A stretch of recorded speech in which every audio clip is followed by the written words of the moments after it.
Hola, ¿qué tal amigos, hermanos? ¿Cómo estáis? Pues un nuevo vídeo os presento en este momento. Antes de empezar a hablar me gustaría saludar a una hermana que dice que le gusta mucho mis vídeos y me ha pedido que le salude, la hermana Susana Saldaña García de Perú, que es la suegrita de mi gran amigo Josué, que es el que me prepara las miniaturas de portada de cada vídeo, de estas tan bonitas, bueno, que él me prepara, ¿no? Pues un saludo muy grande, muchas gracias por seguirme y muchas gracias por el apoyo y por la ayuda que me dan. Un saludo también a todos mis seguidores, a todos los que me apoyan, los que me animan a seguir y los que comentan y dan me gusta y son suscriptores también del canal. Les invito a que lo sigan compartiendo, sigan dando like para que el canal pueda crecer. Bien, pues como decía, hoy voy a hablar de un tema bastante importante, el Concilio de Nicea. Saben que me gusta la historia, es un tema bastante apasionante, sobre todo porque el Concilio de Nicea está presentado sobre todo por católicos y también por protestantes, puesto que lo aceptan también. Creo que son los primeros 4 concilios, por lo menos, o 7 según algunos.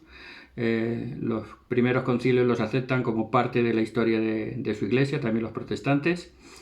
Entonces ellos lo presentan como un éxito, como una demostración de la consolidación de la iglesia primitiva y como una consolidación de las doctrinas, sobre todo en este concilio que se consagra la doctrina de la divinidad de Cristo y de la Trinidad, ¿no? De la unión con el Padre.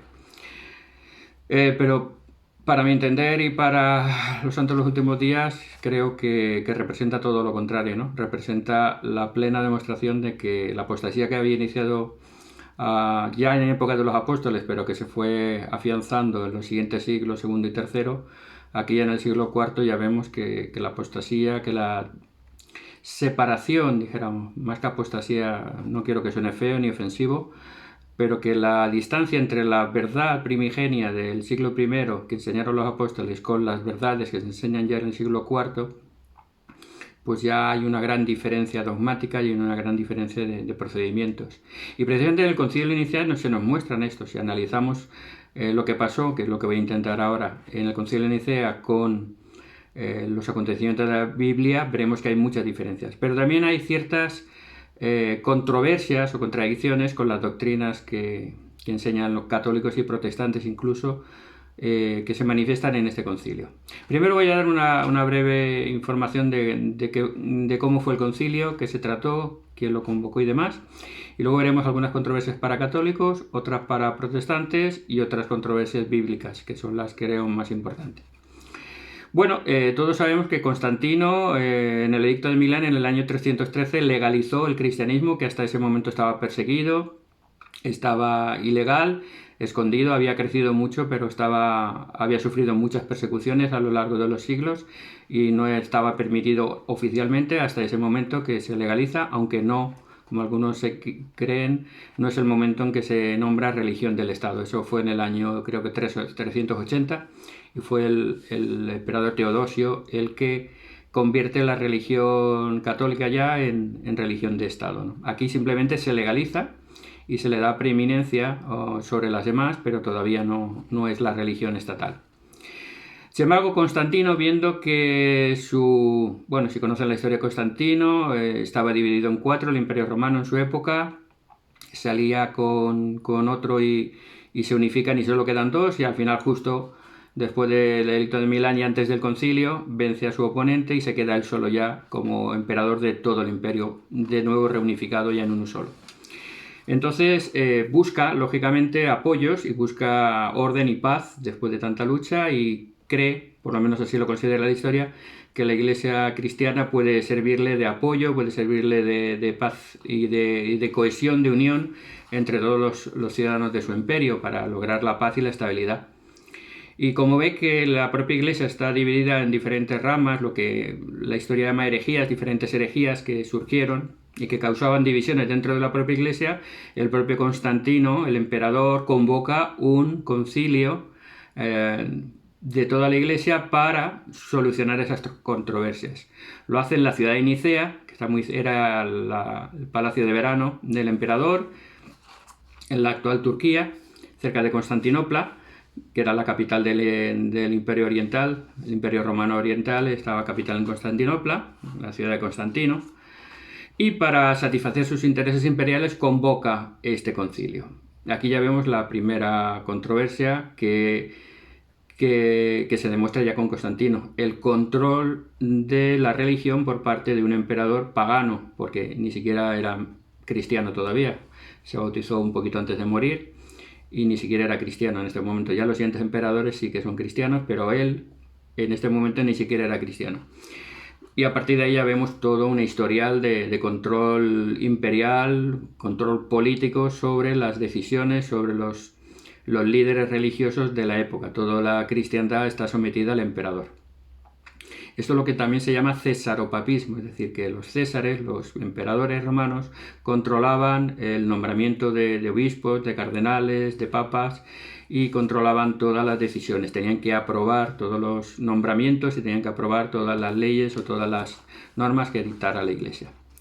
En este entorno, Constantino en el año 325 convoca el concilio de Nicea y para ello cita o convoca a 1800 obispos.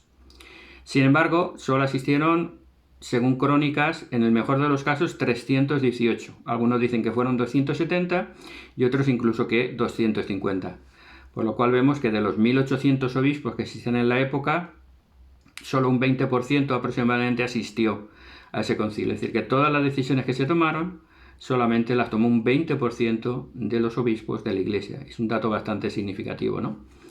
Incluso de todos los 318 máximo que asistieron, solo 5 eran de Occidente, de la parte occidental del Imperio Romano, y el resto eran de la zona oriental. Y de esos 5, solo 2 los había enviado Silvestre I de Roma, el obispo de Roma de la época. Con lo cual vemos que la influencia que siempre quieren darle los católicos a la preeminencia romana está bastante cuestionada con la asistencia. El que presidió la reunión, el concilio, era el obispo Osio de Córdoba, español, de Córdoba, de España. Por lo cual vemos también lo mismo, ¿no? Que la poca influencia o la poca importancia que la ciudad de Roma tenía en ese momento en la cristiandad. Se tratan varios temas, entre ellos la divinidad de Cristo, que era el tema principal, puesto que Arrio decía que Cristo era como un semidios, que no era igual al Padre, mientras que otros, como Atanasio de Alejandría, defendían la divinidad de Cristo y su plena divinidad, su plena deidad. Otro tema que se trató era el tema de la Pascua, las fechas que debían de celebrarse la Pascua, y también se promulgaron 20 dogmas, 20 normas para diferentes temas variados. Es importante destacar que las decisiones se tomaron por mayoría de votos, es decir, que después de bastantes días discutiendo y debatiendo el tema, se hizo una votación y por mayoría de votos se tomaron las decisiones. Es decir, en ningún momento los asistentes manifestaron haber recibido una revelación de Dios ni haber sido guiados por el Espíritu Santo.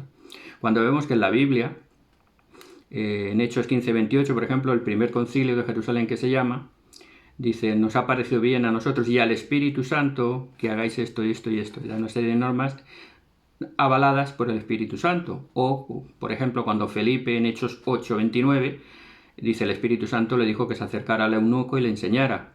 O en Hechos 10:19, cuando Pedro está, después de recibir una visión, le dice el Espíritu, van a llegar a tu puerta unos emisarios de Cornelio, recíbelos y haz lo que ellos te digan. Es decir, y así docenas y docenas de ejemplos, sobre todo en el libro de los Hechos, vemos que el Espíritu Santo siempre estaba inspirando, guiando a todos los discípulos, a los apóstoles, a los diáconos, a los presbíteros, para dirigir la obra conforme a la inspiración del Espíritu. Y como he dicho, las tesis de Arrio fueron desechadas, la divinidad del Hijo fue promulgada, lo declararon consustancial con el Padre, pero parece ser que ahí terminó el tema y se olvidaron un poco del Espíritu Santo y se tuvo que convocar 56 años después el Concilio de Constantinopla en el año 381, en el cual quedó ya constituido lo que es la actual Trinidad, Padre, Hijo y Espíritu Santo, consubstanciales, iguales en todas las cosas. Esto sería un poco, a grosso modo, el Concilio de Nicea. ¿Qué controversias crea? Bajo mi humilde punto de vista y, en mi opinión, controversias para los católicos. Primero, que nos enseña el control imperial, que todas las decisiones importantes de la Iglesia ya a partir del siglo IV y en adelante se toman con decisiones humanas. No existe el Espíritu Santo, aunque lo digan mucho, pero no aparece por ningún lado el Espíritu Santo, sino que son los políticos los que gobiernan la Iglesia, los que ponen y quitan obispos, arzobispos y papas, y los que toman las decisiones importantes y las que sancionan las decisiones que toman los clérigos. Después, por ejemplo, de Constantino, pues tenemos el ejemplo de Justiniano, en el siglo VI, que controla completamente la Iglesia, otros emperadores bizantinos. Después, ya en el siglo XI, Carlomagno, todo el imperio carolingio, es el que avala a la cristiandad y el que la defiende y el que la controla y pone y quita papas. Ya después los normandos incluso también se asociaron al papado y durante bastante tiempo fueron los defensores y los controladores. Claro, porque cuando defiendes algo tienes que dar a cambio, ¿no? Entonces tenían que someterse a ellos. Esto es historia, es sencillamente historia, no tenemos que inventar nada, solo tenemos que consultarla y verla. Controversias, bueno, aparte de ese control imperial, el propio Concilio de Nicea lo convoca Constantino, lo preside Osio de Córdoba y solo hay 2 obispos que vienen de Roma, lo cual la famosa preeminencia de Roma que siempre están proclamando nuestros hermanos católicos, que siempre Roma desde el principio fue preeminente y fue la sede principal y el obispo de Roma era el principal obispo de la cristiandad, es cuanto menos discutible, sino una mera ilusión, porque en aquel entonces en Roma era una más de los obispados principales de la cristiandad. De hecho, en el Canon 6, si buscan ustedes Concilio de Nicea, Canon 6, verán que las jurisdicciones se separan muy claramente y se marca Roma con sus jurisdicciones, el patriarcado, se llamaban patriarcados en aquella época, el patriarcado de Roma su jurisdicción, el patriarcado de Alejandría su jurisdicción y el patriarcado de Antioquía con su jurisdicción. Y se marcan muy bien que son iguales y que cada uno tiene su jurisdicción. Posteriormente también se crean el de Jerusalén y el de Constantinopla y son los 5 patriarcados famosos que prácticamente están durante los primeros siglos de la era cristiana. ¿De dónde viene entonces la preeminencia de Roma? No de aquella época, sino del deseo que tenían de ser preeminentes, pero que prácticamente, más que preeminencia, yo digo que fue supervivencia. Porque claro, con el desarrollo del Islam en el siglo ya VII y VIII, los musulmanes conquistan Jerusalén, conquistan Antioquía, conquistan Alejandría y Egipto, todo el norte de África, con lo cual desaparecen esos 3 patriarcados y solo queda Constantinopla y Roma. Y ya después, en el cisma de Occidente, en el año 1054, en el siglo XI, cuando se separa la Iglesia oriental de la occidental, la Iglesia oriental, la conocida actualmente como Iglesias ortodoxas, se separan y ¿quién queda? La Iglesia romana. Entonces, lógicamente, la Iglesia católica romana, la preeminencia de Roma empieza o se consolida a partir del siglo XI. Con lo cual, eso que siempre están alegando de que desde el principio el obispo de Roma era el más importante, que la sucesión apostólica viene por el obispo de Roma, es más que cuestionable, una mera ilusión, con todos mis respetos.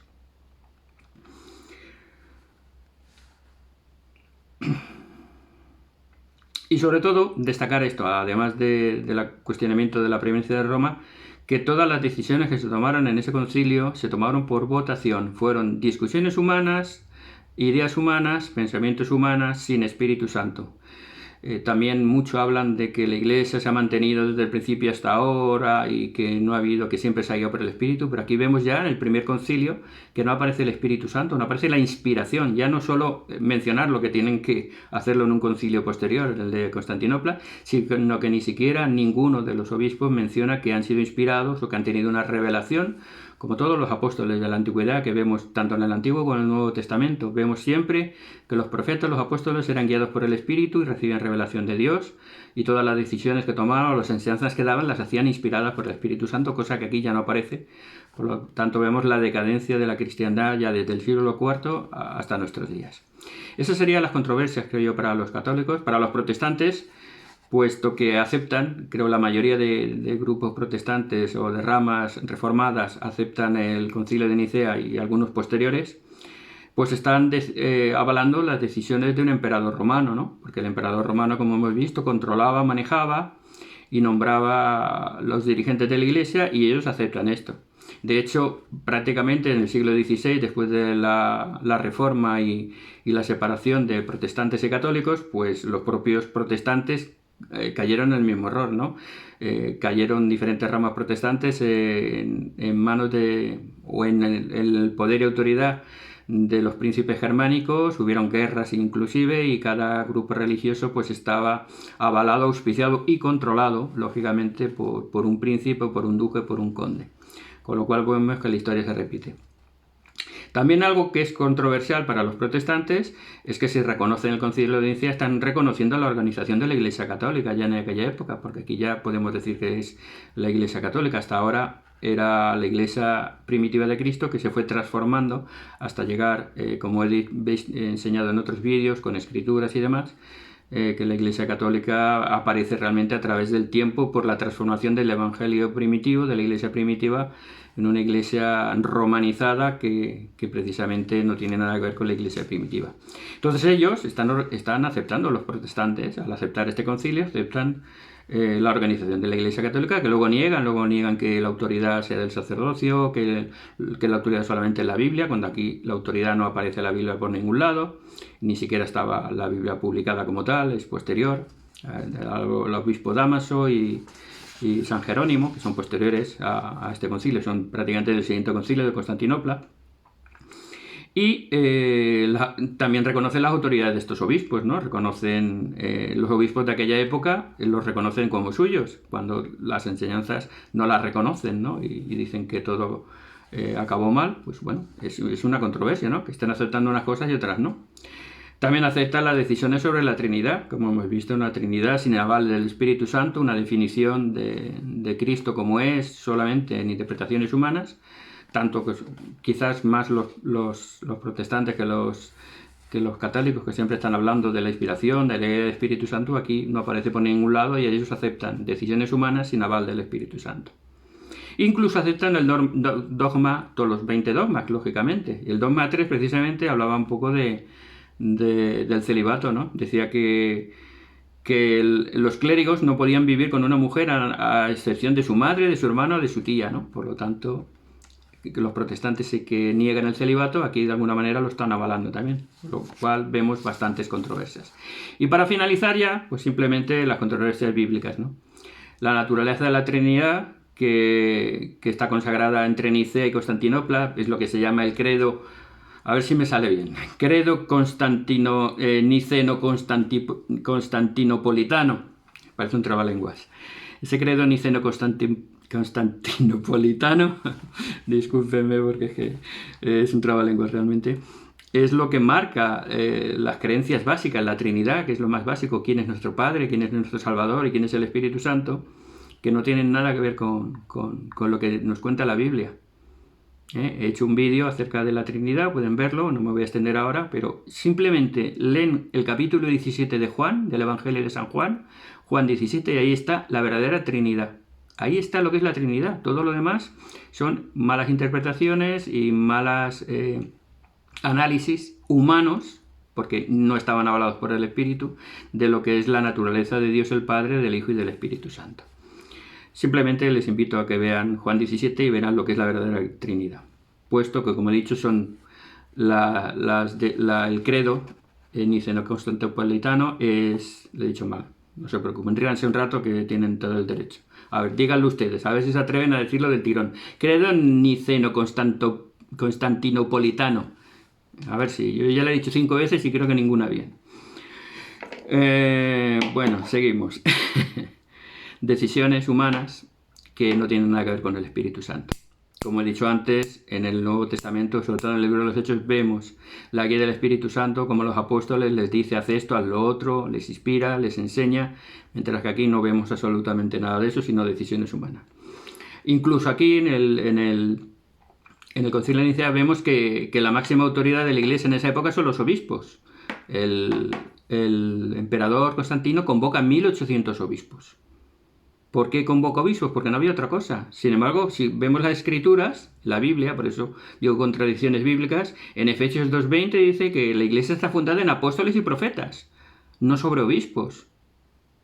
No hay ninguna sucesión ni cambio que dicen ellos que, bueno, los obispos sustituyeron a los apóstoles. Díganme dónde lo pone en la Biblia. Díganme en qué versículo de la Biblia dice los apóstoles no existen y los sustituyen los obispos. No existe, porque no es cierto. Desaparecieron los apóstoles y como no tenían otra cosa, pues los obispos, que eran los líderes locales, los pastores locales, lo que sería hoy un párroco o lo que sería hoy un pastor en una iglesia evangélica, eso era un obispo en el Nuevo Testamento. Eran los que organizaban las congregaciones locales. Era un cargo menor comparado con un apóstol. Por lo tanto, ahí hay una gran brecha.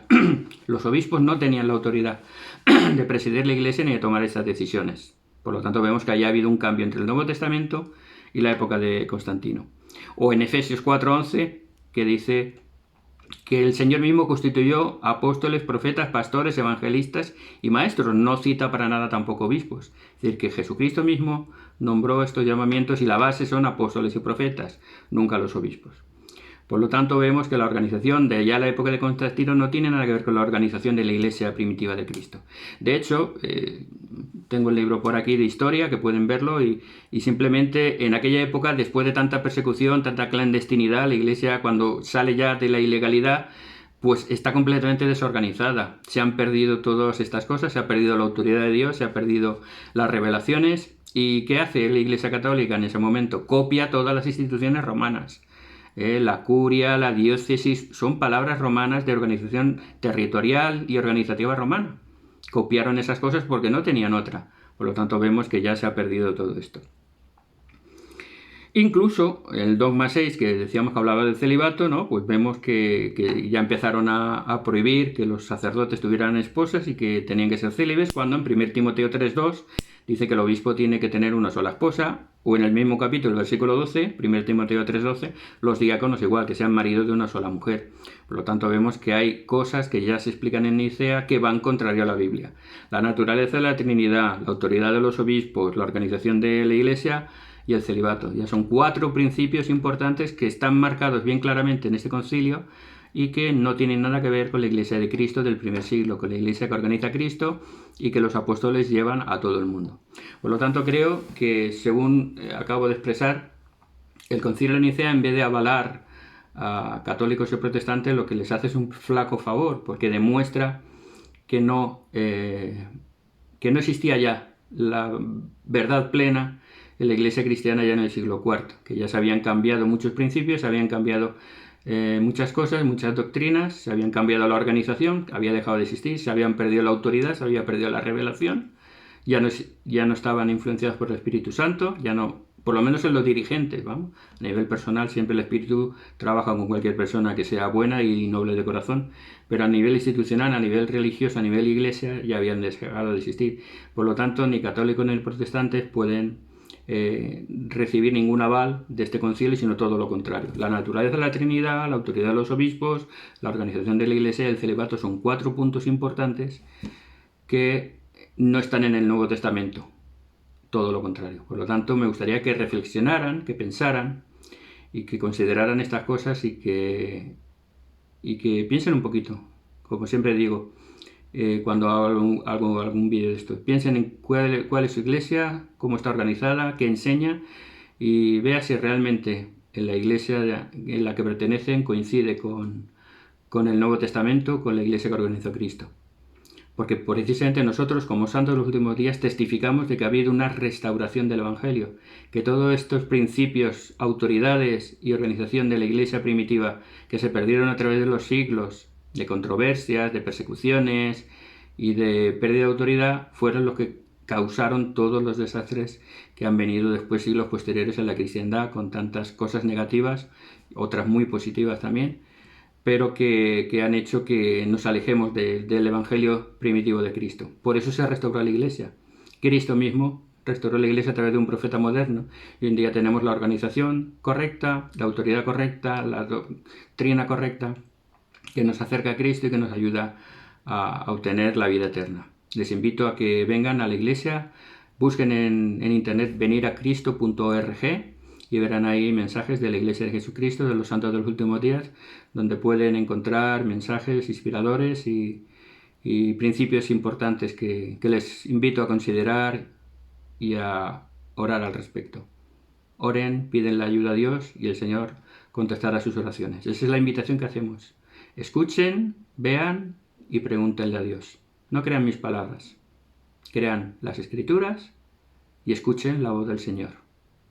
Él les responderá si le piden con fe. Y le digo todo esto en el nombre de Jesucristo. Que Dios les bendiga.